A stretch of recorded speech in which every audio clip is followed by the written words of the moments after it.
All right, tonight on the Guy at the Movies podcast with Joe and Sean, we are diving deep into the Fantastic Beasts: The Secrets of Dumbledore trailer, talking West Side Story, the Golden Globe nominees, what's going on with that Deepwater movie, and a whole lot more after the jump.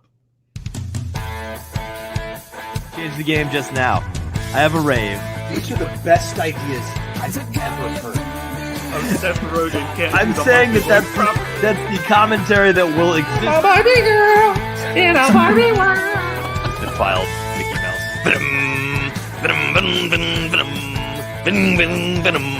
Oh my god!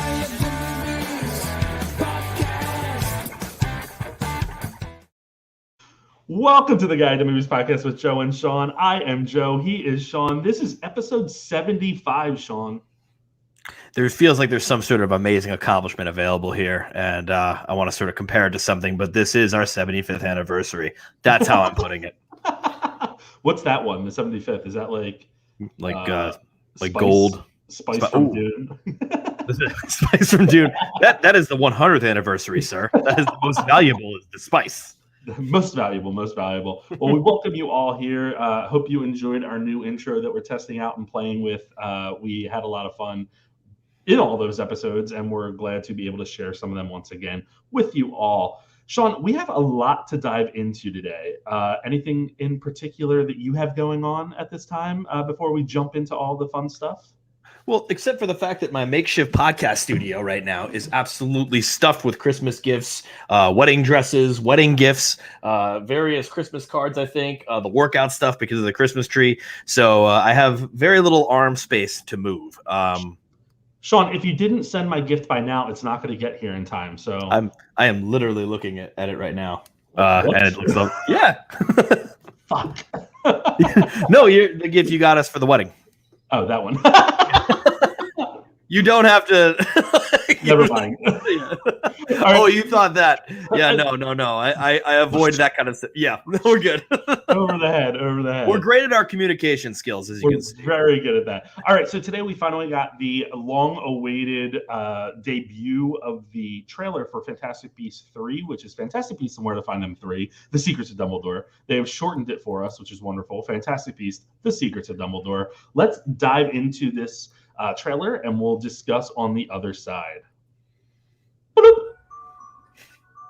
If you listen carefully enough, the past whispers to you. We're here to see Albus Dumbledore. That would be my brother. The world as we know it is coming undone. Grindelwald is pulling it apart with hate. If we're to defeat him, you'll have to trust me.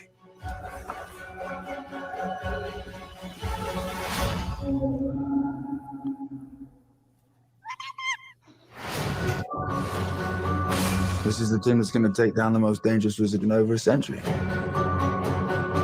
magizoologist, his indispensable assistant. A wizard descended from a very old family, a school teacher, and a muggle. Dumbledore asked that I give you something. Are you kidding me right now? Who wouldn't like our chances?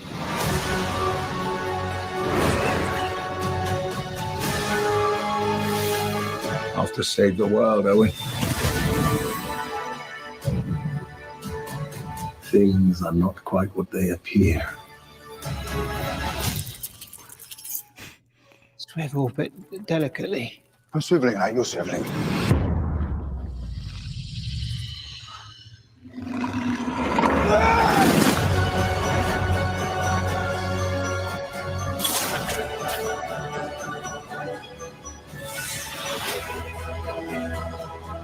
Our war with the Muggles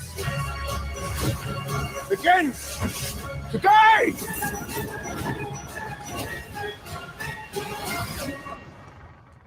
What is this place? The room we require.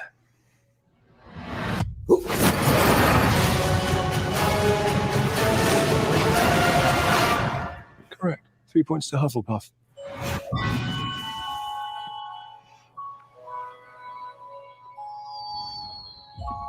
Can I? Very dangerous. If you got in the wrong hands, mess you up. Where did you get it? Look out for Christmas. Okay, I mean, like as we know, I know very little about Harry Potter. I haven't been venturing into these Fantastic Beasts movies, but and I don't know what was going on at all in that trailer, and it looked pretty cool and pretty fun. It won me over pretty well done. That's a good trailer, It's right a very there. good trailer. The thing with this series is that it has a lot to do to regain trust after the second one. There's some people that really love it. Darren from Darren's Movie Reviews will tell you he loves it, but Darren loves a lot of things. He's a very positive gent. But the second one was really kind of a mess. And this one also has a couple things that it's dealing with the recasting of Grindelwald, which is now Mads Mikkelsen in place of Johnny Depp. They are, if you know anything about the other Harry Potter stories or the other Harry Potter movies, the original ones and the original books, there's a lot of callbacks there. Of course, we have Dumbledore, who was introduced last movie. Jude Law is a sexy, sexy man, by the way. Does so well as like just young Dumbledore. Like it's just kind of like this perfect. He's like the hot professor. He's the hot just professor. Kind of nailing it. Yeah, he is the hot professor. I want detention. But he wizard detention. Is it attention given in college by a professor? That would be interesting. They just kick you out. They just lock the door. No, but there's a lot of callbacks. So, of course, if you saw it looked like it was a Quidditch player that was kind of going around the castle on the broom. You have the room of requirement. So the room that we require, that's the room of requirement. It sounds like from one of the previous books / movies. And you also are spending more time in the castle. If you noticed at the end, that clip where they're asking him where he got the wand, they're sitting in the Great Hall. Yeah. So there's a lot of stuff that I think they're bringing in to try to remind some of the former, I don't want to say former, but the people that were fans of Harry Potter growing up and of the original series. They're showing them more links to the originals and trying to bring those worlds together. But I'm excited for this. I also want to point out there's a very diverse cast if you saw all the people they were introducing. And I'm very excited for that because the first series wasn't the most diverse in the world.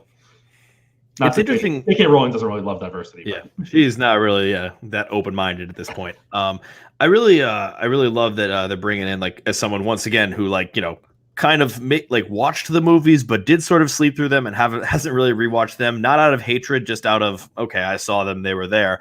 But the brother of Dumbledore is referenced, is talked about. Is he's talked through as a picture at one point. Is he ever talked about, or because he seems like he was kind of shamed? I think the final book really discusses him and really introduces him, as well as my gosh, I'm going to forget if it's the part 1 or part 2 of Deathly Hallows. I think it's part 1, but I may be wrong.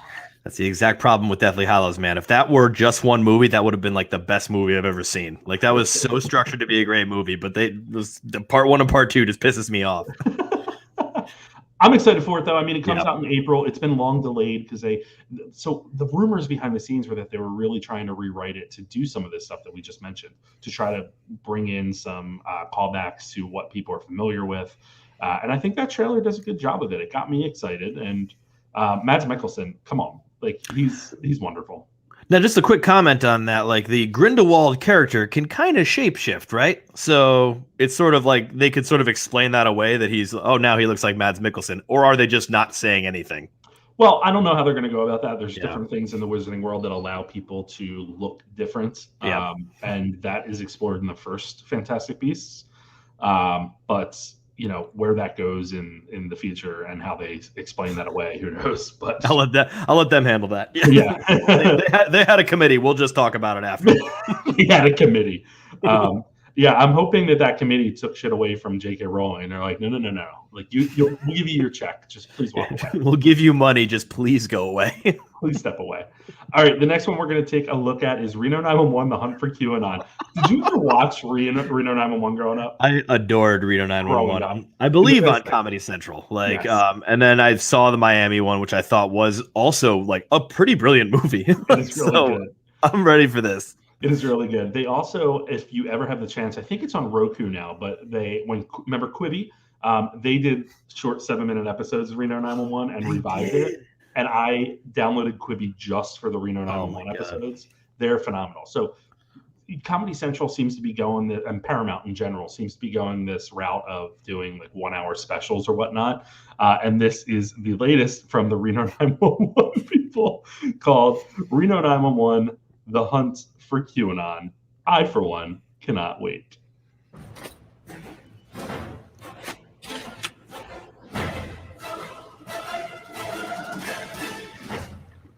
Good morning, gang. Apparently this Q, or QAnon, whatever that is, has been saying defamatory things. We need to put this in the ham and serve Q. They're having a convention on a boat leaving from Panama, Florida to Nassau.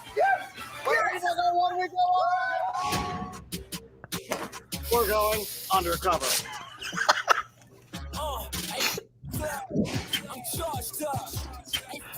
I am Captain Bonsoifis. Before you wonder, yes, I have been acquitted. All good. Nice meeting you, Coco. So nice to meet y'all too. A beautiful QAnon. You should see him with his pants off. Q is a question, a query, and a... Honey could get next to that little weirdo. I did it to become Miss Teen Whiskey Pete's, and I can do it now. So you guys know who Q is? It's a weird question. Let me ask you something. You guys cops? Go. Welcome to Jeffrey Epstein's Island.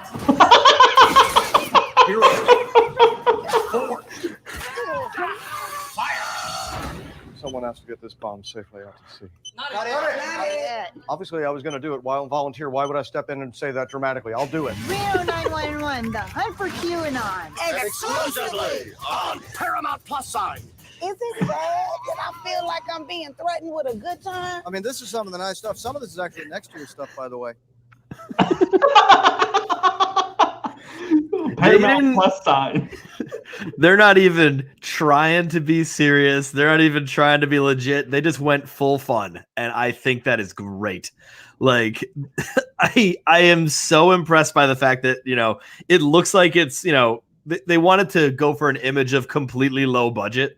And I love that. I really love how they made this look great. I mean, you got the roaring with laughter for those on audio. The roaring of laughter was the Patton Oswalt and then Steve Agee as well cameos, which are like perfect, like QAnon people. Oh God, I'm so excited for it because they're just hilarious, and they're like, that probably doesn't even show the half of it because they are batshit crazy on that show. And I love that they're all back. I mean, not all of them have gone on to great careers, but Niecy Nash has done some good stuff. Mm-hmm. Wendy McClendon Covey has done some good stuff. The main dude, he's been in some things too. Like Thomas Lennon, yeah. So it's kind of nice that they come back to like their roots for this, and I'm sure it's just like a good paycheck for them, but they're hilarious. It's not only great that they come back for these, but they can like easily slip back into those characters. Like we've seen all of them. I've seen pretty much everyone in that cast, like in different roles that are very different, comedy possibly, drama possibly, but regardless, I've seen them all like kind of work with you know, in different skins, if you will, and then they just came right back into this, and it looks like it was just effortless, and they can do this. You know, they could make one of these every 5 years, it seems like at this point. And they're just not even being subtle. They literally have the Q shaman there. They're just messing up. I mean, like, it really does seem like this is going to be something that I'll look at the whole time. I'll be laughing, and the whole time I'll simultaneously be saying, this is very stupid. Which is what we need. Like, yes. I want some of this stupid shit, and I love when this stuff comes around. Reno 911 is in my rotation of shows that I'll watch again, just because it's timeless. That's kind of how I mentioned this before, but Will and Grace, I watch that on a regular basis. I'm still watching that to this day. And Karen Walker, I am convinced, is one of the best written characters on television. She is comedic gold. I wholeheartedly agree. All right, so we are going to dive into what we've been watching, and we have to talk about what many are calling the best movie of the year. And I haven't gotten your thoughts on this yet, so I'm going to start with you on this, with West Side Story. I mean, throughout this whole run of like all the trailers for West Side Story, where the first trailer literally came at the Oscars last year, and I said, wow, this looks really good, but they're remaking a 1961 Best Picture classic. And I mean, what I should have done is I should have had faith in Steven Spielberg, because that's exactly how this should go. Where this is a remake, this is a reimagining, and so normally remakes are the devil in Hollywood, or at least in film snobbery. And this instead was something that they brought it to another level. Now, that's not to say that this one is better than the other. I'm not going to do the comparison game, but I will say that this one added more to certain portions, and it makes it a more legible piece of a film, of a story. Some of the musical numbers were, placed in different areas, in different parts of the movie, and in different settings, which gave them more gravity. Off the top of my head, Officer Krupke being in a courthouse, without Officer Krupke being there, they weren't making fun of him. They were making fun of each other and how they're stuck in a system. I mean, I look at and this one is actually controversial, but the America song. Everyone loves when Rita Moreno was on the roof in the original, and I think that was a great one and a cinematic, just a great moment in cinema. But then them running through the streets, as the entire street corners, are singing, and it's just this diverse, beautiful display of Puerto Rican pride as they're talking about America and how they want to do better there and everything. That's something that is quite amazing. And yeah, there's no long covered shot, but instead it's this deeply edited, high energy moments, which are just really truly great. The effects are great in this, the emotions are great in this. This was just absolutely beautiful and unbelievable. Ariana DeBose is really coming close to probably winning an Oscar at this point, because Best Supporting Actress is a little bit interesting around now, so it's going to be interesting to see her. Rachel Zegler, I hope she gets in the top 5 for a nomination. It's gonna be tough for her to get there, but if that would be her win if she could get there. I mean, I look at I can't remember his name. I know I was gonna forget it, but the actor that played Riff, Mike Feist. Yes, Feist, yeah, Feist or Feast, yeah. He was just unbelievable, and just that opening scene is where you're like, okay, we're in good hands. We're dealing with Spielberg here, and we forget that Spielberg is an exceptional filmmaker, and he can do something like this. And not that he can do no wrong. He's done wrong, but when he has the right materials around him, he could do something great like this. And I truly loved this movie. Loved it. Oh man. I got to be honest. So West Side Story is not my favorite in general, the story itself and the original musical. And I'm a big musical fan. But seeing the way that this came together, one of my questions going into it was, why do we need this? And leaving it, I'm like, that's why we needed it. It's just a really great movie. I do think representation was increased in it in terms of the culture and the ways in which the decisions that were made, even around something so simple as no subtitles for the Spanish language dialogue. I absolutely love that. And the intent there was to say, this is a movie where we are observing the culture, and it's not necessary for us to put English subtitles on it to coerce it into what makes it work for us. I really enjoyed that. I thought that was a really intentional, great decision. It is getting some flack about representation. Of course, I think that's going to happen regardless when you are making a movie about a culture such as this. But I really do think it was a great movie. I think the performances all around were really great. Rachel Zegler I really liked, but I think Ariana DeBose stole the show for me. I absolutely loved her in this. And this sounds terrible given all the shit I've given you about this movie in the past, but I was staring at her going, where do I know her from? And she's in The Prom. Oh yeah. I gotta be honest, she looks so much older in this that I totally forgot as well. Yeah, I totally agree. But she's just phenomenal. Her voice is incredible. She carries the scene. She's really a quarterback for a lot of what happens in this movie, which I really enjoyed. Ansel Elgort, with everything he has going on, I thought he was pretty solid as Tony. If there's a weak link, I think you can probably put it on him. Yeah. But I thought he was fine. I mean, that role is a weird role in and of itself. The strength really comes from the supporting roles in West Side Story. What I struggle with is, I was talking to someone recently about this. There's a lot of musicals that came out this year and a lot of musicals that I love. The top 3 being West Side Story, In the Heights, and Tick, Tick, Boom. When it comes to overall cinematic performance and product, I think West Side Story takes the cake in that sense. But when it comes down to the end of the year, because this is what a lot of us are starting to think about, is people are asking what's your top 10 and stuff like that. I'm thinking how am I rating these? And there's an enjoyment factor that has to go into it as well. So that's going to vary from person to person. I still think In the Heights takes the cake for me. But this is a really incredible movie. So everyone that had doubts about Steven Spielberg tackling a musical, I mean, just go see it because it's totally going to blow you away with what he was able to do and the emotion he was able to convey. Rita Moreno, we also should mention, is phenomenal in this, and just all around. I mean, the casting was great. It's really. Can we also talk about Rachel Zegler is going to be Disney's Snow White in the live action Snow White? Like, Oh, I forgot we got that news. Yeah. what a great casting choice after seeing this. Now I love it because it's just you have the innocence of a Disney princess right there. I mean, and that's what this like role was. I love that Rita Moreno wasn't just a cameo. I also love, like you commented on the Spanish speaking, and there's no subtitles. What's great about that is there's not full scenes of Spanish speaking. In fact, Ariana DeBose's character like literally says like, you know, speak English, because they want to have that reverence to be able to like make it in America, and I loved that. But it's great because it's almost like watching a silent film where you are just like, you know, when they switch into another language, it's like all of a sudden you don't know what they're saying, but you get reactions from them. You get like the tones from them. It forces you to be more of a movie viewer. And like, hey, I mean, thank God this isn't on Netflix right now. Like, and this is in the theater where you're forced to be a movie viewer anyway, because you're forced to just look at the screen. But like, if it was on Netflix, you'd be forced to put your phone down, and even then you can't read subtitles. You have to literally like see what is going on, what's happening there. And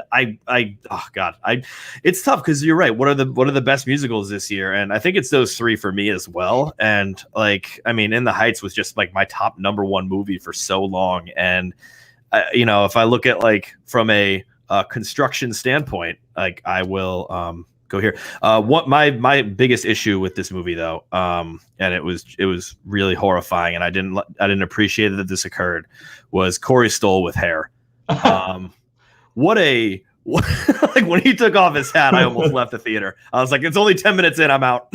Also, Corey Stoll's agent is working overtime for him because that man is in everything right now. When he walked up, I was like, it is Corey Stoll. So here's this weird part of like, and this is just like a weird personal anecdote, I guess, but I think someone mentioned like, you know, that Clark Gregg is in, yes. Is it, oh, okay, wait a minute. Okay. Now, so someone said that somewhere, right? Someone told me that. Maybe was it last week that we were? Oh, I didn't. Did Mark say that last week? Someone said that at some point. Because they might have thought that Corey Stoll was Clark Gregg because of the hair. That's what I'm thinking. Clark Gregg's on the IMDb for it. Oh no! Yeah. Okay, now I'm very confused. Here, I'm pulling it up right now while we're on here. Yeah. West Wise Story is what I just wrote. West Wide Story. Well, I actually wrote that a lot. Yeah. Every time I typed it, it was West Wide Story. And I'm like, oh, that's great. Yeah, that works really well. Clark Gregg is listed as someone that's not popping up right now. Interesting. Hold on one second. Agent Coulson. He's recruiting them for a...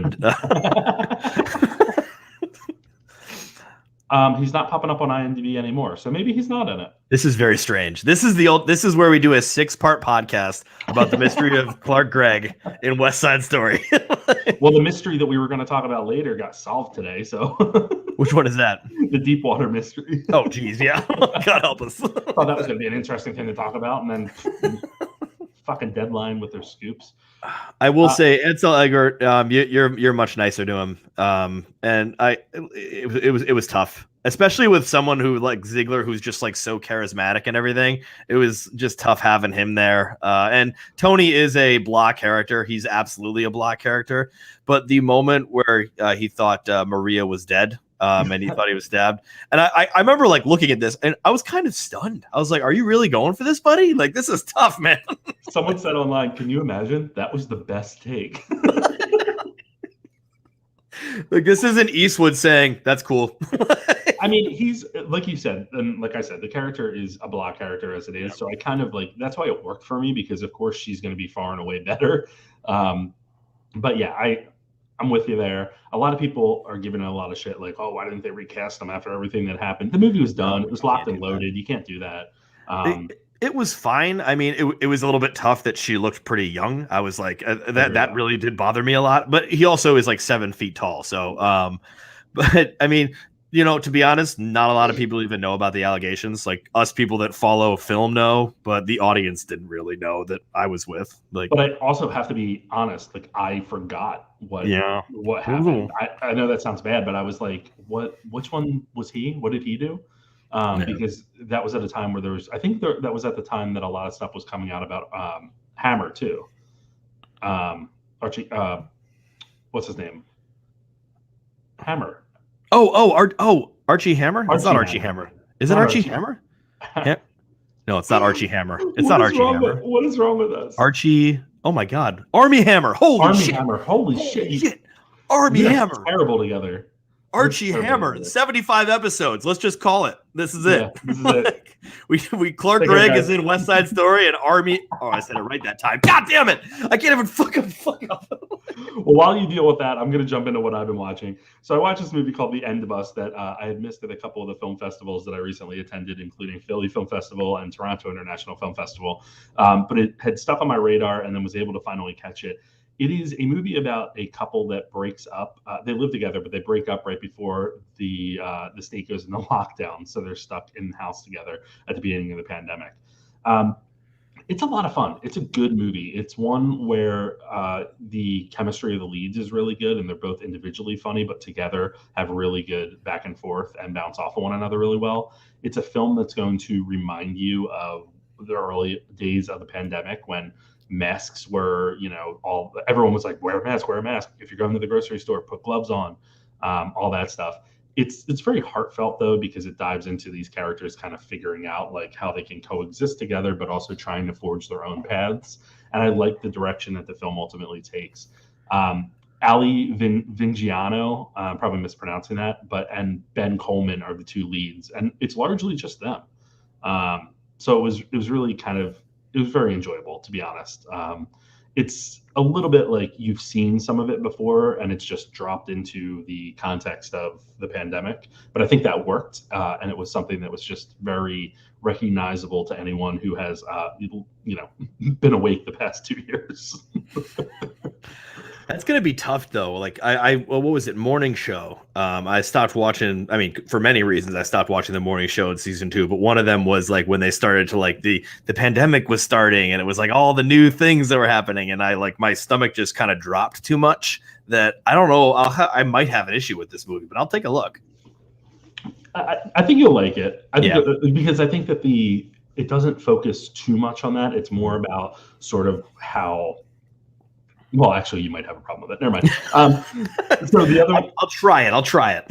The other one I want to talk about is Licorice Pizza. So this is the Paul Thomas Anderson movie that everyone is losing their shit about.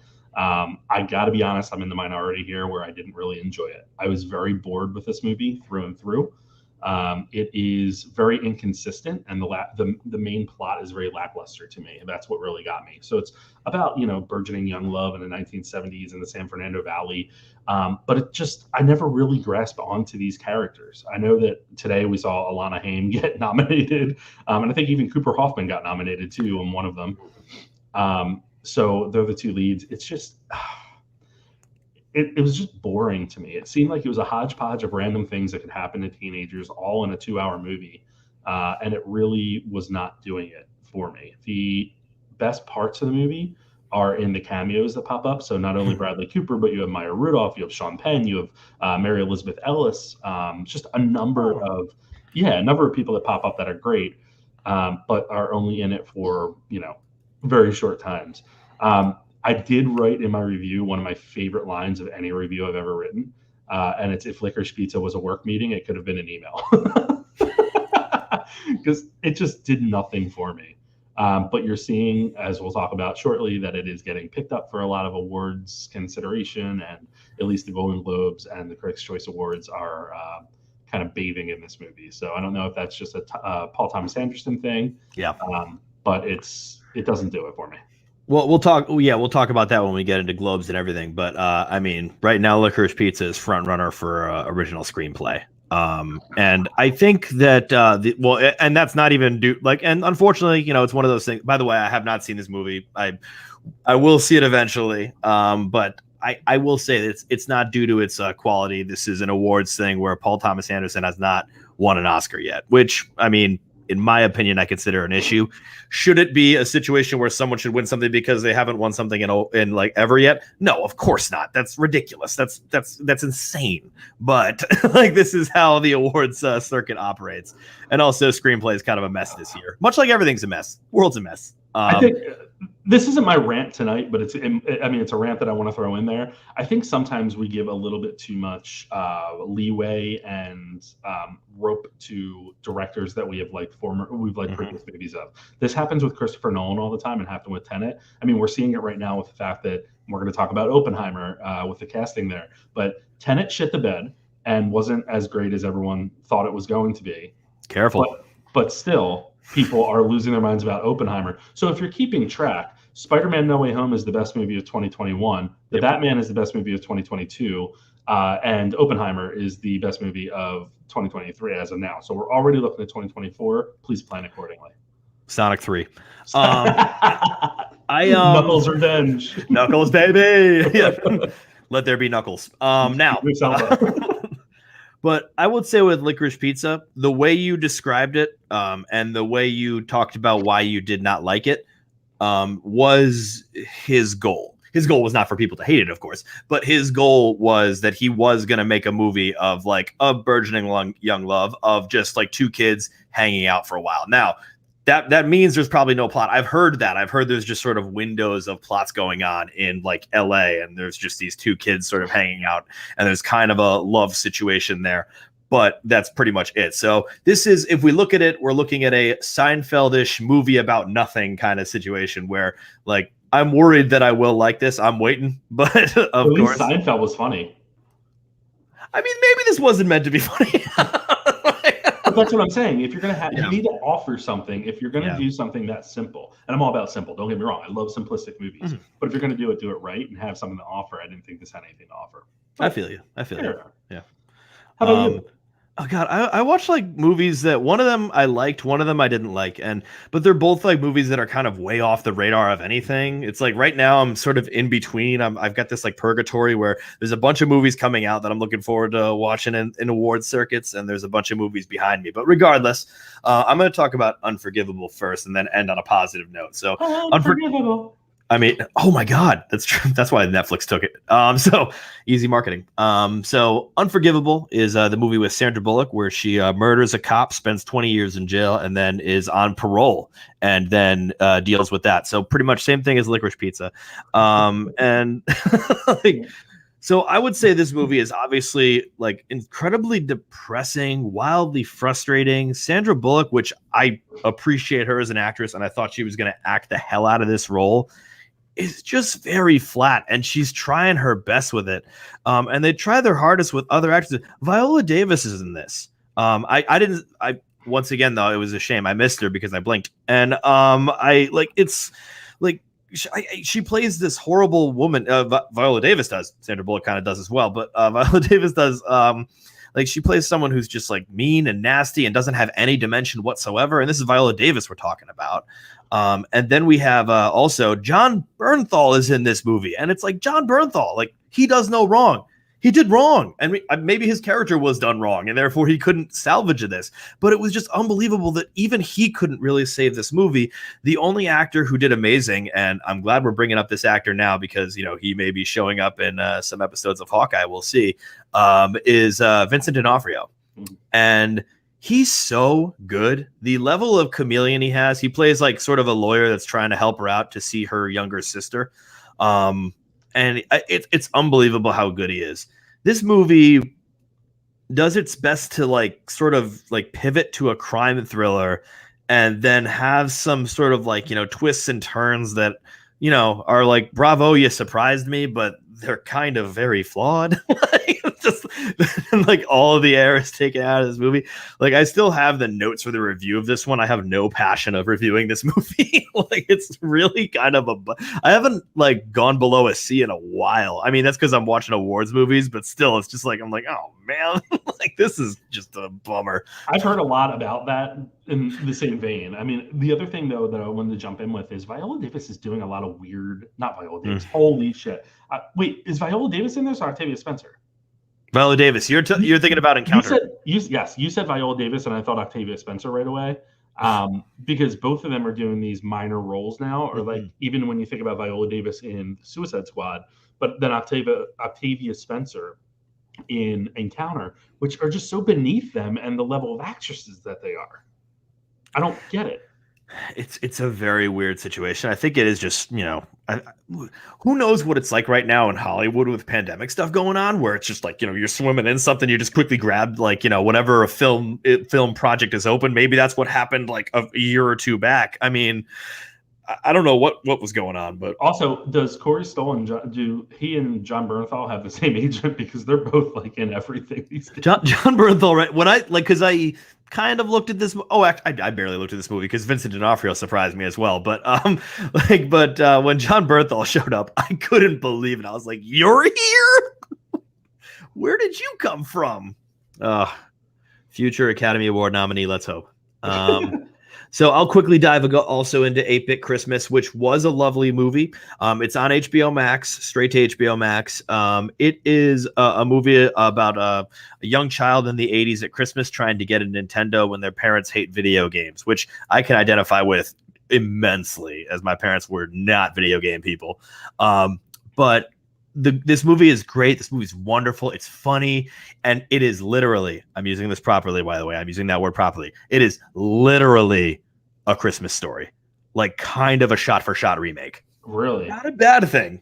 But there were moments where I got uncomfortable, where I'm like, did they credit Gene Shepard? Because they really should. Because we'll let the lawyers figure it out, I guess. But that was one thing where I was just like, wow. It was kind of what. Regardless of that, I lost my words there. The ending was just absolutely beautiful, and I think just absolutely nailed it. I loved how they ended this one. Are you gonna cry?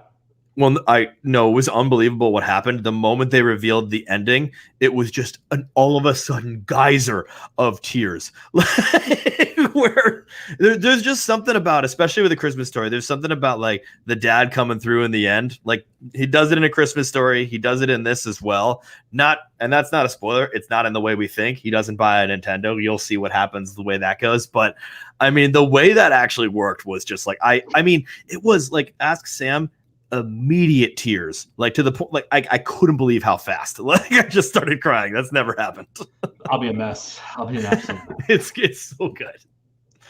All right, let's dive into what's been going on in the news in the entertainment world this week, and we're going to start with your corner of the earth, with the awards that got announced today, or award nominees. So I first want to say the Golden Globes got nominated, and of course, there's a lot of discussion around the change that's needed with the Hollywood Foreign Press Association. And I was kind of going back and forth as to whether we should give the Golden Globes any air. And honestly, my thought on this is two things. One is talking about it continues to shine light on the need for the ethics reforms and the diversity initiatives within the organization, but also recognizes the individuals that were recognized by these awards, which at one point were considered a high point in the award, the run-up to the Oscars. So I do think it's necessary for us to talk about. So we're going to highlight some of the big categories here. Sean, what I think we could do is just run down a few of the categories, and in each we'll just kind of give our take on them, if there's a snub, a surprise, or anything like that. And I'm going to give, and I don't know if you're ready for this, but who I think is going to pull the award. That one hurts the most, but or is the toughest, I should say. But let's start with the Golden Globes, and then we'll get to the Critics' Choice. Best Motion Picture Drama: Belfast, Coda, Dune, King Richard, and The Power of the Dog. I'm going to start off with this one. I hated The Power of the Dog. I haven't written my review, or haven't put my review out there yet, because I continue to write it. I can't stand it. On the flip side, I want to share that the Philadelphia Film Critics Circle released their awards today, this morning, and this is what the press release read. The 5th Annual Year-End Awards, and the choice for Best Film of 2021 was The Power of the Dog. It was one of 6 awards granted to Jane Campion's Western, with the others including Best Director and Best Script, Best Actor for Benedict Cumberbatch, Best Supporting Actor for Cody Smith-McPhee, which I sincerely disagree with, and Best Soundtrack Score for Johnny Greenwood. Okay, wait a minute. Okay, so we're almost at opposites on Power of the Dog. except with Cody Smith McPhee. So look at us. We're friends again. We found a bridge. We found a bridge. Also, did you like the score at least? Oh yeah, and its cinematography is fantastic. Yes. Direction is great. I just didn't like the story and didn't really care for what was happening. It was just I was so bored. I was beyond bored. I just like it surprises me because usually I can get bored during a movie too, and like I really was interested in what the characters were and like how those characters developed and everything, and not even developed but were explored into their depths and stuff. I know this is what this is why I didn't want to do this. This is why I didn't want to do this. What's your pick? I think these are all good nominees, by the way. I think these are all the ones that make sense. I think Belfast is my pick. I think so too. Power of the Dog is definitely a possibility, but this is the Globes, and they're gonna give it to Campion. And so because everything is gonna go to, I think Campion's gonna rock a clean sweep. I don't know. There's a few caveats there, but God, it's really tough to predict this year, man. It's really tough to predict. I keep on freaking out. Let's jump down to best performance by an actress in a motion picture drama. We've talked a lot about this one and sort of the rat race that it's going to be. Jessica Chastain for The Eyes of Tammy Faye, Olivia Colman for The Lost Daughter, Nicole Kidman being The Ricardos, Lady Gaga, House of Gucci, Kristen Stewart, Spencer. I have to tell you that I love hearing them have to running through all the names. They're like Jessica Chastain, The Eyes of Tammy Faye, blah blah blah. Nicole Kidman being The Ricardos, Lady Gaga, House of Gucci. Always cracks me up. But Lady Gaga. What are your thoughts? See, this is tough because I just looked at the best performances by actresses in a comedy, and I was able to pick out a few that could get nominated. But also, these 5 ladies could easily get nominated, and this is going to be a very packed category. Well, no, I'm talking Oscar right now. Are we talking win? I go to Oscars all the time. In terms of winning for this one, did Kristen Stewart and Spencer, did she lose her momentum? That's the big thing right now. I don't think so. I don't see who takes her. A lot of critics associations are going for her. So yeah, it just seems like at this point, everyone keeps on saying, well, she was like the front runner for too long. And it's like, that's true. That's a thing. That's a real thing. That's a good theory. But there's no number 2 right now. There's a lot of number 2s that are kind of chilling there, but not one official one that can knock her down. Best performance by an actor in a motion picture drama. We have Mahershala Ali, Swan Song, Javier Bardem being The Ricardos, Benedict Cumberbatch, Power of the Dog, Will Smith, King Richard, and Denzel Washington, Tragedy Macbeth. Full disclosure, haven't seen Swan Song or Tragedy of Macbeth yet. Interesting. Yeah, well, those are the 2 Apple TV ones. Those are still coming out. Bardem, Cumberbatch. So this is going to be interesting because it's easy to just say Will Smith right off the bat. Boom. He's the front runner, celebrity, big one. What could happen with Benedict Cumberbatch if they throw him in there? I mean, he's the other one there. Those 2 are the 2 that are fighting right now. I think that and they're going to be fighting for the whole time until, what I predict is, Benedict Cumberbatch is going to win every single critics thing possible. And then all of a sudden Will Smith's going to show up in all of the guilds and all and just start to win everything. And then he'll be the big guy. But what if they actually had to fight? That's a tough one. I'm trying to think of ages because Smith is older, but Cumberbatch. Oh, you know what? Cumberbatch wins. He's got the reach. Oh yeah. Yeah, I agree with that. I think Cumberbatch pulls that one. Just a couple more we're going to do from the Golden Globes here, but best motion picture, musical, or comedy. Cyrano, Don't Look Up, Licorice Pizza, Tick, Tick, Boom, and West Side Story. My thought is West Side Story takes this one. Yes. Yeah, that's without a doubt because right now that's getting the most popularity and it's just most popularity. Yeah, that's what goes on with the Globes. Yeah, I got to be honest. I watched Cyrano recently, and the movie itself didn't do much for me. It's a fine movie. The performances are great though. So when we get to the performance categories, which we'll see, especially I think Peter Dinklage is nominated here. The performances are great. Performance by an actress in a motion picture, musical, or comedy. This is where there's a lot of surprises to me. Marianne Cotillard. Yeah. Cotillard for Annette. That was a surprise for me. Alana Haim from Licorice Pizza. Jennifer Lawrence, Don't Look Up. Emma Stone from Cruella was a surprise for me too. And Rachel Zegler from West Side Story. Those are surprises. I wouldn't have predicted those if I made predictions on Sunday. But I will say that, when I see those, I'm like, oh yeah, those make sense for like a comedy category where they're coming out of nowhere. And it's like, oh yeah, no, Cruella, Emma Stone, that kind of deal. Who is going to win? Oh, this is really tough, actually. Because, Zegler is sort of an obvious hit, but I think Haim could do the upset. I think Haim. I'm voting Haim. Are you really? You know what? This will be like, it'll be the 40-1 shot. But I look at it as Zegler is the safe pick. The other ones are, they're kind of just like there to be there. And I think Haim is getting a lot of awards. She's getting a lot of attention. She's one of the ones that could possibly slip into the Oscars. I don't think so based on how that's like looking, but she's getting buzz. Yeah, it's very interesting. Musical or comedy actor, Leonardo DiCaprio, Don't Look Up, Peter Dinklage, Cyrano, Andrew Garfield, Tick, Tick, Boom, Cooper Hoffman, Licorice Pizza, and Anthony Ramos in The Heights. Surprised Anthony Ramos got thrown in there. But what are your thoughts here? You think there's an upset, don't you? I don't know, actually.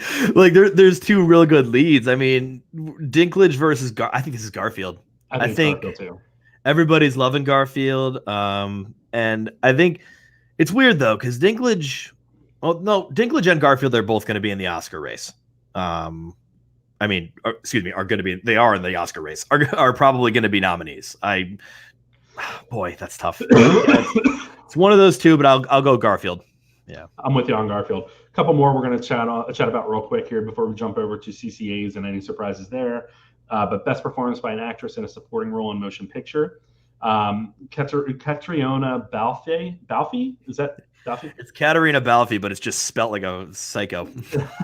For Belfast. Ariana DeBose for West Side Story. Kirsten Dunst for Power of the Dog. Anjanou Ellis for King Richard. And Ruth Negga for Passing. To me, this is a powerhouse of a category. Mm-hmm. It's an absolute powerhouse, and I don't know who takes it. To make it even easy, it's Ariana DeBose. But you're right. It's not that easy to say that. It could be any one of them. I would love to see Anjanou Ellis do this. Oh, I would love to see Anjanou Ellis do this. As everyone says with it, I think Kirsten Dunst's performance is great, but she doesn't have the scene. Like, she doesn't have the Anjanou Ellis kitchen scene. Balfe is good, but I think a lot of other ones are going to go to Belfast. Ruth Negga in Passing. Oh God, she could take it too. This is like, I'm telling you, this is any of the five. But I would say Ariana DeBose slightly above. Final one is best performance by an actor in a supporting role in any motion picture. Ben Affleck to Tender Bar, which I'm very happy got nominated here. That's so great. I loved him in that movie. I can't wait for you to watch that because he's phenomenal. Jamie Dornan, Belfast, Kieran Hines, Belfast, Troy Kotzer, yeah. And Cody Smith McPhee, The Power of the Dog. I think Kieran Hines takes this. I think you're right. I think you're right. And that would sort of cement this situation where everyone's saying Dornan and Hines, the Belfast boys, are both going to be just nominated everywhere, including the Oscars. I would say, no, that's a stupid thing I'm about to say. Do I say my stupid thing? I'm going to say my stupid thing. Say your stupid thing. Let's get Troy Kotzer on that stage, holding the globe. All right, well, that's stupid. Hey, man. I'm just saying, Coda got a lot of love. I think that, maybe Coda gets Coda could win somewhere else, maybe. I don't know. Coda needs something at some point. Coda needs some wins, and I think you're right. It's Kieran Hines, but oh God, just give it a concert, man. This is what happens when I do predictions. I don't do predictions right. I do what I want instead of what I should do, and then that's why I lost. I got 10 out of 24 at the frickin' Oscars last year. Well, we're planning on an awards shiitake soon, so maybe we'll do who should win, who we want to win. Did you call it a shiitake? Shiitake. That's one of my favorite jokes growing up. Is from Spy Kids. Maybe it's Spy Kids 3D. Holy shiitake mushrooms. All right, let's jump over to Critics' Choice Awards real quick. So, of course, they have a much longer list for Best Picture, and this includes some of the ones that we discussed for musical comedy. But there's an interesting addition here. So we have Belfast, Coda, Don't Look Up, Dune, King Richard, Licorice Pizza, Nightmare Alley, The Power of the Dog, Tick, Tick, Boom, and West Side Story. Nightmare Alley being the surprise to me there. Yeah. Sorry, I'm letting this load. But that, God, I can't stand how many they do. I really can't stand how many they do. Actually, it's not that much. There's nothing that huge there that would be different. I can't decide who would win. But this is the one where, just like what happened with your Philadelphia brothers, it's going to be a lot of Power of the Dog. So just get ready. Philadelphia brothers. You said the Philadelphia critics. Oh. I just think that like for the critics, they're going to do a lot of Power of the Dog, which doesn't mean anything into the future, possibly, but I just think that. If not that, everything's all over the place. Belfast is losing steam. Don't Look Up. Nobody really cares about anymore. What do you mean nobody cares about? It's not out yet. Well, everyone the reactions are saying that it's poor. Like that's so mixed. It's so mixed. Mixed is poor. Mixed is poor when you're trying to win an award. Like if you're winning an award, well, got them nominated, but not win. We don't know that yet. We haven't been there. The shit. Well, come on. Best actor. The only surprise there was Nicolas Cage for Pig. It's not a surprise anymore, buddy. Like I'm telling you, if on Oscar morning that like Nicolas Cage for Pig shows up, sure, I'll let out a yelp. I won't be terribly surprised. This guy is slowly drifting in there, man. Slowly. It's like interesting to me. It won't happen, but still, it could. Two others I want to touch on: Best Supporting Actor, J.K. Simmons for Being the Ricardos. He was phenomenal in this movie. I talked about that last week. I love him in this movie. And then Jared Leto for House of Gucci happened. I think this will be the last time we just see him, and that is horrible. That I knock on everything, but I think that will be the last time we see him. He is a dying star right now. That like I mean, House of Gucci, a dying star, like in terms of what? Like he's like we're not going to see him in an he's slowly. No, well, maybe, but he's slowly fading at least this year with any sort of award prospects in this category. That's what I mean by that. His award prospects are a dying star. Interesting. I don't know, man. I've got a lot of caffeine in me. Don't challenge me on what I'm saying. I obviously don't know. Come on. Best Supporting Actress, two welcome additions here: Ann Dowd for Mass and Rita Moreno for West Side Story. I love those two. I do too, but I'm just starting to think that maybe Mass might be a fart in the wind soon, and that really is going to bum me out for a long time. And I don't even care about it getting all of the awards that it deserves, which is every single award, but just give like a performer a nomination somewhere, so that there's just some sort of acknowledgement of Mass existing.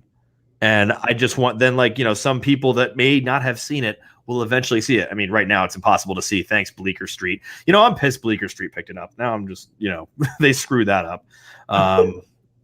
But I worry about that. Other than that, great list there. And Rita Moreno for West Side Story. I love the idea of her getting nominated. And good crew.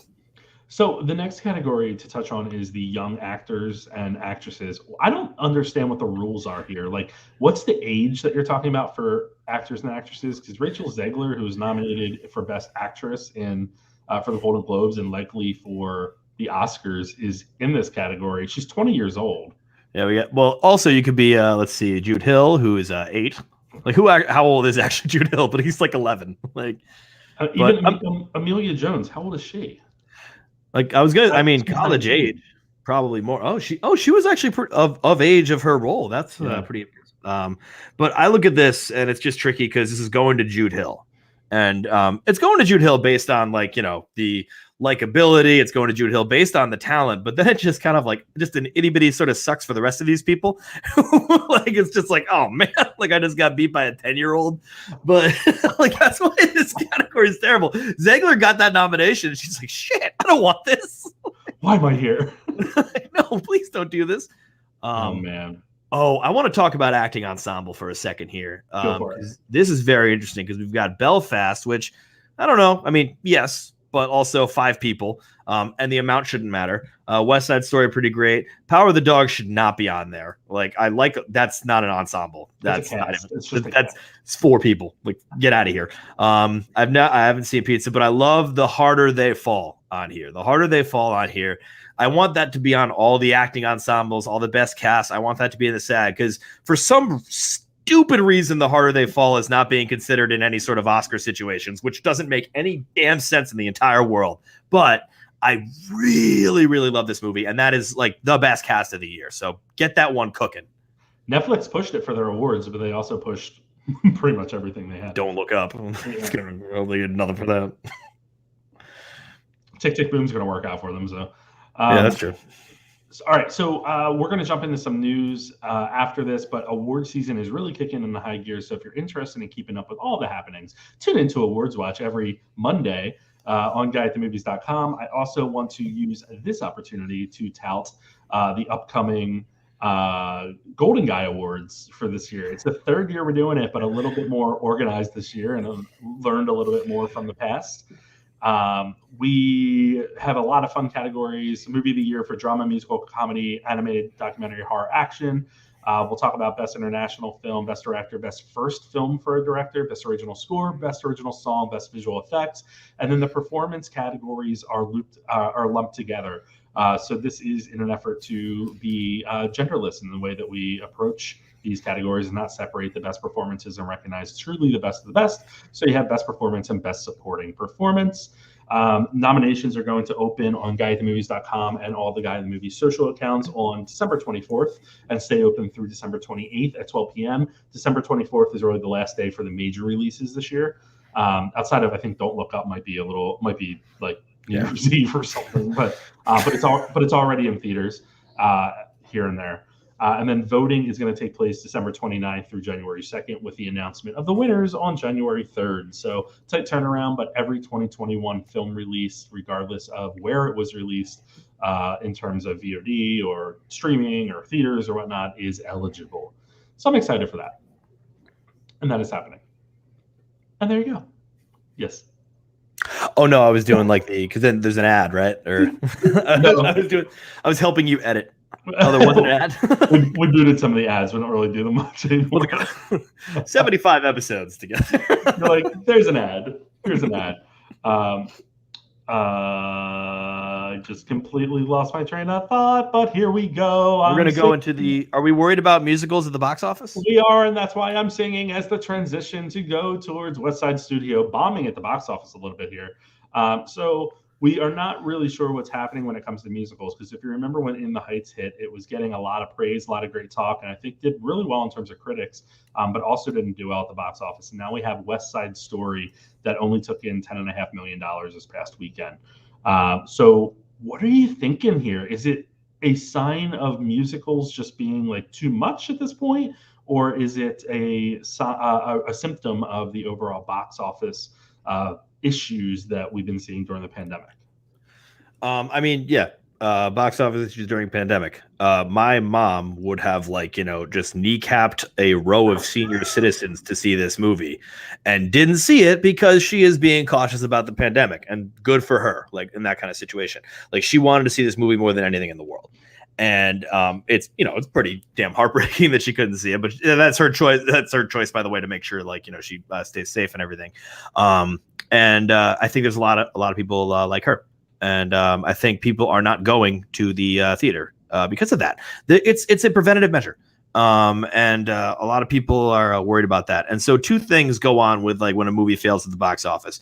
One of them is that it's HBO Max's fault, and the other one is the pandemic's fault. Now, excuses, blah, blah, blah. But those are two things that are, genuine excuses. Now, this seems to be one of the few that does mystify me a little bit. I was quite surprised to hear that West Side Story failed at the box office. But then I remembered that, most people had the expectations of they're remaking a classic Best Picture movie. And then also there is this weird part where Steven Spielberg does have not a blotch on his name, but he is Spielberg. So everyone's just like, oh, Spielberg is amazing and stuff like that. There's a backlash to him because he's because he's been worshipped for so long. And so I look at this as those were things working against it. I still look at the largest thing though is the pandemic. Omicron is coming. Omicron is here. And people are ready to spend time at Christmas, so they're being cautious. And so the movies that decided to get released at Christmas, obviously those are going to be a little bit more of a problem. It's unfortunate that I always just say like, I feel like I'm brushing it off when I say this is just the pandemic. This is just COVID. This is just the new like variant. But I think it is. So, I mean, if you're a studio head or you're, making these decisions for a studio, what do you do in the future? And what should have been done here? My question around this is that you always want to see a movie make back some of the money. They want to make back what they spent, right? That's what you do when you're producing something. But West Side Story had a $100 million budget, made $10.5 million in opening weekend, and didn't do much better overseas. I think only like $5 million in its opening weekend. That's pretty poor. You go to In the Heights. In the Heights had a $55 million budget and made $11.5 million, but still not great. And I don't think it did that well in theaters following. Of course, it had some of the push on HBO Max, and that factors in. But you don't have that when it comes to West Side Story and this huge budget here. So should they have waited to release the film when more people could have or were more comfortable in going to the theater? Lord knows when that would be. But then, like, how do you reconcile that moving forward when the next big, let's talk about the Phantom of the Opera remake that's coming, right? As an example. So just looping this into the conversation. There's a Phantom of the Opera adaptation that's going to take place in modern day New Orleans. It's going to be a full movie musical. That's happening. That was one of our stories tonight. But how do you justify giving that a decent budget if you're seeing the past few big budget theatrical release musicals not do well? I don't know that you can. No, I don't see it. I mean, I remember, what was it? One of my friends texted me, they're like, we just started watching In the Heights. We're very excited about it. And then 2 seconds later, I get a text being like, oh, this is singing? I was like, oh, no. I was like, did you check a trailer out? But I think there's something, there's a bitterness to musicals, and people have a hatred of musicals before there's a discovery of musicals. We're conditioned as we're brought up that the musicals are the boring thing. I think Phantom of the Opera is one of the ones used all the time where it's like, where it's a boring situation. I think like in the situation of what do they do? Like what do they do with West Side Story, or what could they have done with West Side Story? And the answer is quite literally nothing.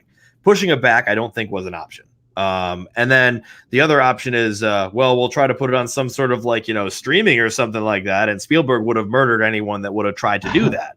And like, so there's no great option. And then I truly wonder this, like, I guess Spielberg does want his film to be successful, but does he really give a shit that it makes money? I mean, like, does he, like, I think he's good. Like he cares more about like the artistic integrity of it and how it should be seen in a theater. And I think that's what a lot of these directors feel. And it's like, well, I mean, you got to sort of play ball, and, some of them are producers, so they do know how to play ball at times, but that conflict gets so tricky. Oh, I wonder if it's part of like, for lack of a better term or comparison, like the studio slush fund as well. They're like, all right, Spielberg wants to play with, West Side Story and make a movie. Give him what he wants, whatever. But look what they're getting out of it. They're getting, Rachel Zegler being nominated and being recognized for as great as she is. They're seeing Spielberg's star continue to rise, and the deals that he has for filmmaking are going to pay off, and it's going to draw more attention to the fact that Spielberg is still a great filmmaker. So maybe that's going to pay dividends in the future. Maybe it's more of a long-term investment. I don't know that that's true, because $100 million for a musical is a lot of money. But hey, maybe that's the judgment they're making. Well, it's like a long-term investment. Like this weekend, they'll be like, this is great. Everyone will see West Side Story. And then all of a sudden, a guy puts on Spider-Man tights, and it's like, oh, shit. There's going to be no room for a West Side. Like, there will not be a screen showing West Side Story this weekend. Yeah. I wonder what this does for the sequel East Side Story as well. But let's move on to the next story. So we originally were going to talk about what I labeled the curious case of the Ben Affleck Ana de Armas movie, Deepwater. But here's what was happening, or what has been happening. So back 14 relationships ago, Ben Affleck was, no, I'm kidding. Back in 2019, nice. Ben Affleck and Ana de Armas were filming a film called Deepwater when they were still in a relationship. And this is based on a Patricia Highsmith novel of the same name. It was a 20th Century Studios movie, so it now is owned, of course, by Disney ultimately. It was directed by Fatal Attractions' Adrian Lane, so that's a big draw there as well. But it follows a married couple in a loveless marriage who agree to take over or take other lovers, but people around them start turning up dead. So a little bit of a mystery, like erotic mystery, I think I've seen it labeled as, or erotic thriller.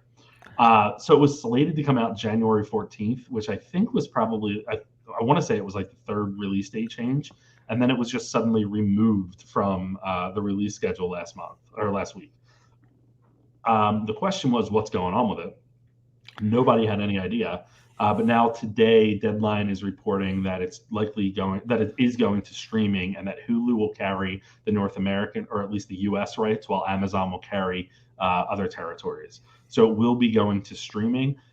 They ponder that it could be because of the lack of theatrical draw and box office draw for dramas due to the pandemic.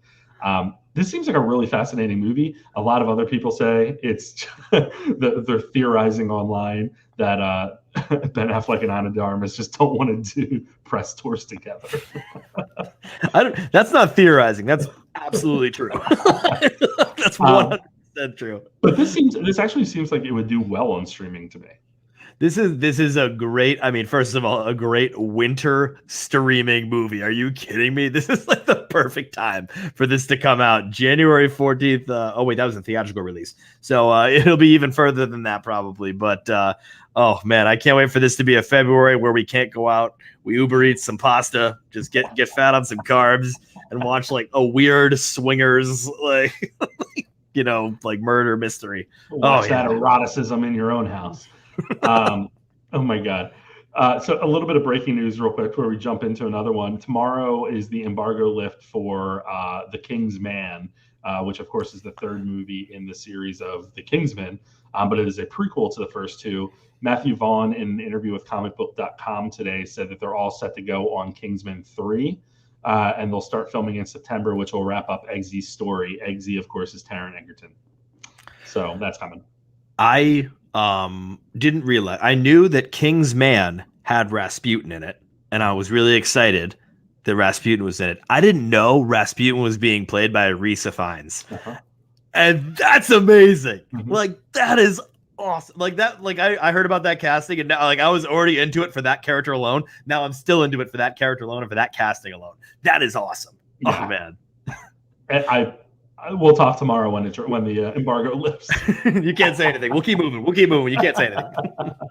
What we can talk about is the 2023 best movie ever, which is Christopher Nolan's Oppenheimer. So, of course, this is the movie that is going to tell the story of the scientist credited with being one of the fathers of the atomic bomb, which is J. Robert Oppenheimer. And the movie is based on the book American Prometheus, The Triumph and Tragedy of J. Robert Oppenheimer.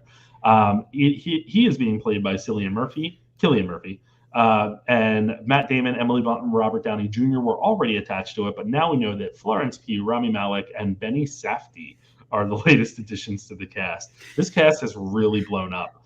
I'm very interested in it because I like that he's focusing on like an individual and sort of the individual's role in what's going on, whereas elsewhere previously in those movies they're kind of like big budget, like blockbuster, like go crazy movies. So I'm hoping that this is really a character study, so to speak, from him. That would be different, but I don't know what we're gonna get.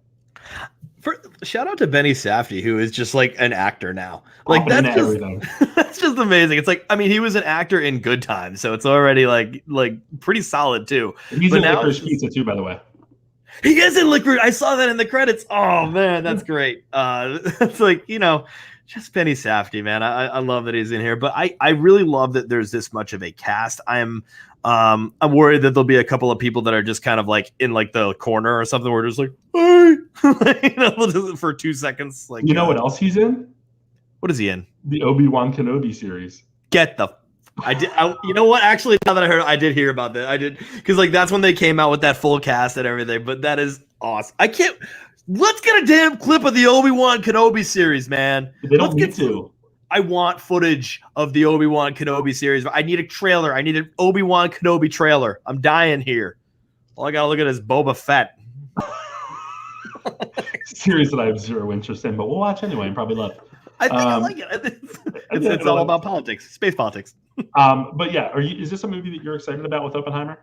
Yeah, I mean, I'm still salty over like the constant worship of Nolan at times, especially after everyone said that Tenet greatest movie of all time, never anything. And I'm just like, and that's why I said careful to you, because there'll be people that'll burn our podcast down for saying anything terrible about Tenet when you don't know what Tenet's about. Listeners, you don't know what Tenet's about. Stop it. You don't. No, stop. Hey. They even tell you in there. You don't understand. You don't have to understand it. There's no reason. Yeah, Nolan said, I don't know what's going on. Okay. I'm making this up as I go. But I do still love Nolan as a filmmaker. He's still an exceptional filmmaker.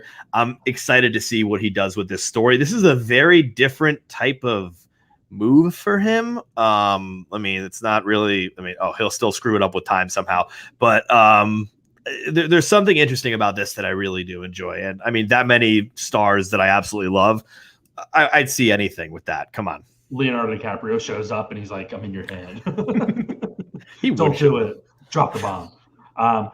The biggest thing and the biggest obstacle that they're going to have to overcome is that I keep thinking about Mr. Michael Oppenheimer, who is a character from the Elvis Duran show, Elvis Duran in the Morning Show, and they do phone taps. And here is one of the phone taps from Mr. Michael Oppenheimer. Scary.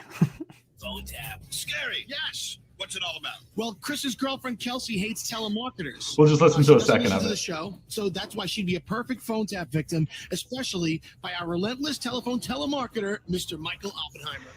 I like when you speak about him in the third person. Like exactly, like I'm not him. And you, right? Yeah. Well, here we go. Let's see what it's all about. Mr. Oppenheimer's phone tap. Good afternoon. This is Mr. Michael Oppenheimer with Zachary's Nuts. How are you doing today, miss? I'm fine. Zachary's Nuts offers a wide array of nuts for your holiday season. This handsome-handled tray basket includes sun-dried apricots, honey-roasted peanuts. Okay, thank you. I'm really not interested. Thank you so much. What is the quantity you'd like to add to your cart? Goes back. I love it. Good afternoon. This is Mr. Michael Oppenheimer with Zachary's. Hello. Hi, how are you doing today, I miss? just said I wasn't interested. We have for you today a special offer that you can't refuse. It's the Holiday Entertaining Nut Sampler Basket from Zachary's. No, I'm not interested. Thank you. This gourmet wicker nut basket comes Not with... interested. Thank you. Certainly you celebrate the holidays, don't you? Hello? So I always think of, this is Mr. Michael Oppenheimer. So that's what I'll be thinking about the entire movie, just so you're aware. That'll be very interesting. That'll be where your head's at for that movie. The entire time.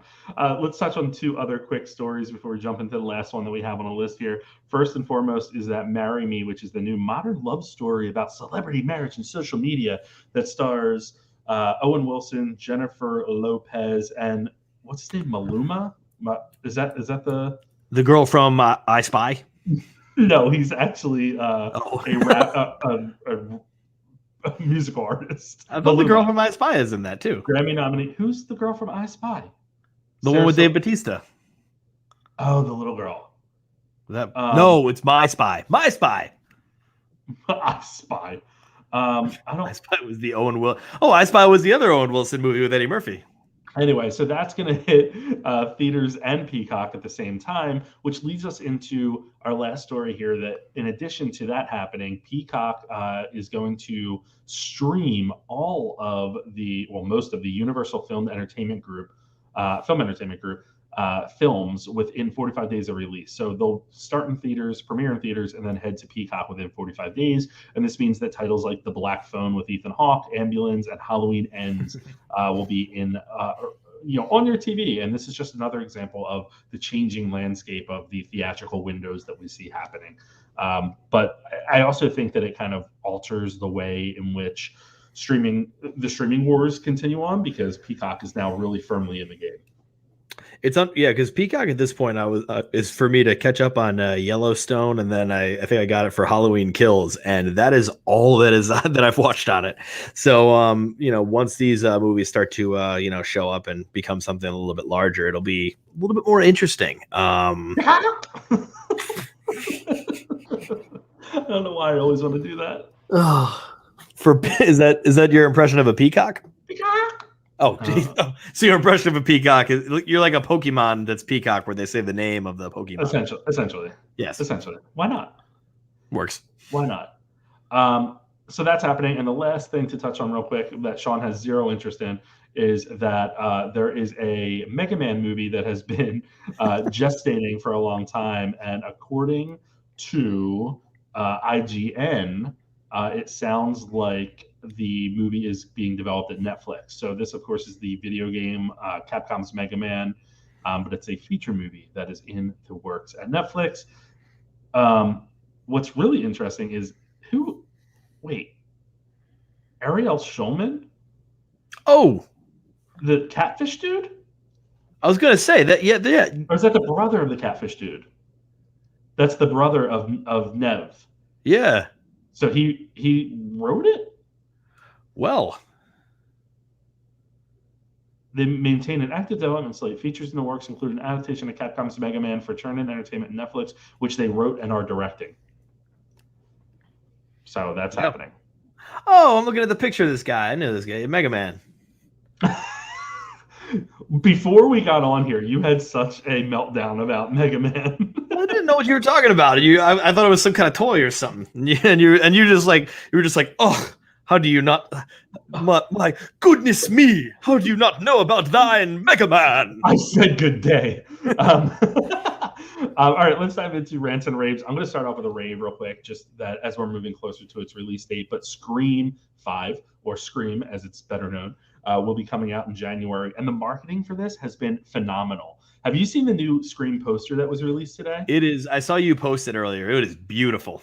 It's a beautiful poster, and I'll share it for those of you that are watching in on the live stream here. And if you didn't see it, just search for the release of the latest Scream poster on Google or whatever it may be, whatever floats your fancy. But here is the poster, and it's just phenomenal. This is a great poster. It says the tagline is "The killer is on this poster," and I just of course he is. He's in the mask. I just think that's phenomenal. Well, that's what I was thinking. I'm like, everyone's freaking out about it. I'm like, yeah, it makes sense. I just think that's hilarious. It's a great poster, great marketing. They're doing the 12 days of Scream or something now, where they're releasing something new every day. And they're just doing a great job with it, like really leaning into what Scream was and why so many people hold these movies to be like top-notch 90s horror, 90s, 2000s horror. 90s? 90s. Yeah, oh, my God, right? Yeah. Late got to be 90s, right? late 90s, but it's got to be 96, 90s, 97. Yeah. But I'm excited for it. I'm very excited for that movie. I can't wait. People are saying, oh, it got the January date. I don't know that means anything anymore, at least this year with the hangover of the pandemic. Shouldn't even say hangover. The consistent pandemic. the we're going to probably drink again and get drunk again this night, like pandemic. Even though we're hungover and we're I love the idea with something like a horror movie. A January, February release is common. It's the proper place to put it, honestly, because unfortunately, it's just not even going to be considered by Oscars. And I don't think Scream 5 is going to be getting any best screenplay kind of things or best screenplay. But in this situation, I think it's much better that but it looks like this is just like going to be the perfect spot. We're all just going to have a blast, like, trudging through the snow, going to see Scream. I'm excited. Yeah, I'm extremely excited for it. I'm sorry, I just got caught off guard because I always check to make sure that we're not missing any news. And apparently Britney Spears is on Instagram dragging Diane Sawyer, so I can't wait to read that. Anyway, so Scream I'm very excited for. Comes out in January. Check out some of the marketing. I think it's at Scream Movies on Instagram and on Twitter. But that's where all the action is. So we'll see what they release coming up. But they're having a lot of fun with it. And for people that say like, oh, they've shown too much in the marketing, they have 4 different scripts that they've been working with at the end. And I think that they're not going to show you the full movie in the marketing. So I'm excited. Can't wait. What do you got? So I've just thought about it, like when it comes to the when I can't think of a rant or a rave, I always just go to a TV show I'm watching that I love. And so in this case, first of all, 2 raves, one very quick. Succession just wrapped season 3. Everyone in the entire world watched Succession. This show, wow, did this end like just perfectly. So Succession season 3 just ended. Definitely watch it. Truly, truly amazing. Then the other one we got here is we've got this great HBO show called How To with John Wilson. This is a guy that takes his camera, goes throughout like New York, filming everything possible, and then narrates certain stories about it. But his how-tos are very interesting. Like one of them was how to be interested in wine. And then as he was interested in wine, he started to realize I need to be more interested in certain smells. So then he went to a bowling alley where he was trying to smell the wood, and he couldn't really smell the wood properly. But there were these scented bowling balls. So then he went to the factory that had the scented bowling balls. After going to the factory that had the scented bowling balls, one of the employees had an energy drink. So he went to this guy that has energy drinks and stuff. And like all of a sudden it was like he was talking about wine in the beginning. And yet still, even with all that craziness, he brings it back to these like actually very insightful morals, while occasionally just filming these B-roll weird stuff going on in the city that goes along with his narration. It's the strangest, most inviting and warm series I've ever seen. It's truly How To with John Wilson on HBO Max. It comes out every Friday. I watch it sometime other than that, but it is truly it's a bonkers show. It's a funny show, and it teaches you a few things. Sounds like a ride. It is absolutely a ride. All right. So speaking of rides, there's a lot of movies coming out this week that will hit on a lot of different genres. So take that ride and hit some animation, hit some old school drama with Minamata that's hitting limited theaters after being shelved for quite a long time. Ron's Gone Wrong is hitting Disney Plus. I need to rewatch it because I want to go back to that scene that I said was really disgusting and like couldn't believe it was in this movie. No one else has mentioned it, and I'm like, am I the only one that saw this? And did I interpret it wrong? In which case, I will issue a full apology next week. Rumble hits Paramount Plus. The Hand of God on Netflix. Nightmare Alley hits theaters. Spider-Man No Way Home hits theaters, of course. We'll talk about that all next week. Swan Song hits limited theaters and Apple TV Plus. President hits limited theaters. The Lost Daughter limited theaters. The Novice limited theaters, VOD digital. If you haven't caught that, highly recommend it. Very good movie. And The Tender Bar is hitting limited theaters in New York and Los Angeles, making its awards push. A lot of stuff coming out. So what are you seeing this weekend? I mean, let's see. Good old Thursday afternoon. I'm seeing some Spider-Man No Way Home. What time are your tickets? 4:30. Okay, nice. So I gotta leave work right away, and I'm just like going for it, just speeding out of there. It's like, I need extra help, Mr. Phillips. Like, no, you don't. Get out of here. Mr. Phillips is out.